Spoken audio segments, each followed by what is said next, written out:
Les habitants de Butry-sur-Oise et ses environs mobilisés pour retrouver le petit Marcus.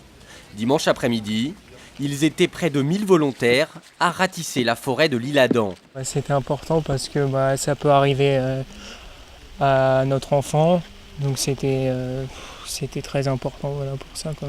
J'ai une petite fille qui a 1 an et demi, j'ai des petits-enfants qui sont en bas âge et pour une fois, ça se passait relativement près de chez nous, c'était normal, quoi. J'ai trouvé ça tout à fait normal. Tout l'après-midi, sous une pluie battante, ces bénévoles encadrés par les gendarmes passent la forêt de l'Isle-Adam au peigne fin.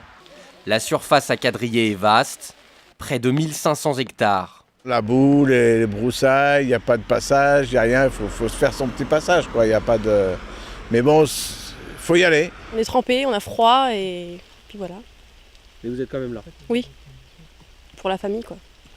Les militaires n'avaient pas de carte, connaissaient pas les sentiers, par rapport à des gens de Butry ou même de l'Isle-Adam qui connaissaient mieux la région, quoi. La battue sera interrompue à 19h, sans résultat.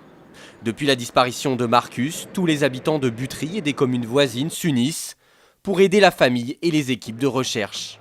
Ça fait chaud au cœur parce que, on va dire, il y a eu tellement de moyens mis en place pour retrouver Marcus que quand il y a une aussi grande mobilisation de la part de la population, soit aussi bien de Butry, mais des alentours, de toutes les villes du Val d'Oise, et même d'ailleurs, c'est vrai que bien sûr ça fait plaisir de voir autant de gens qui s'investissent et qui sont prêts à aider et essayer de faire le maximum pour trouver Marcus. Depuis vendredi, les gendarmes guettent le moindre indice. Ils multiplient les porte-à-porte à Butry. Est-ce que vous pouvez nous ouvrir, s'il vous plaît? Merci. Les recherches se poursuivent aussi sur les berges de l'Oise. Les Zodiacs enchaînent les allers-retours sur la rivière.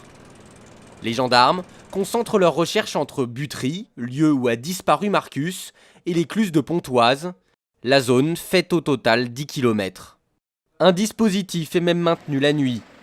Un hélicoptère équipé d'un capteur thermique survole l'Oise à la recherche d'un éventuel corps.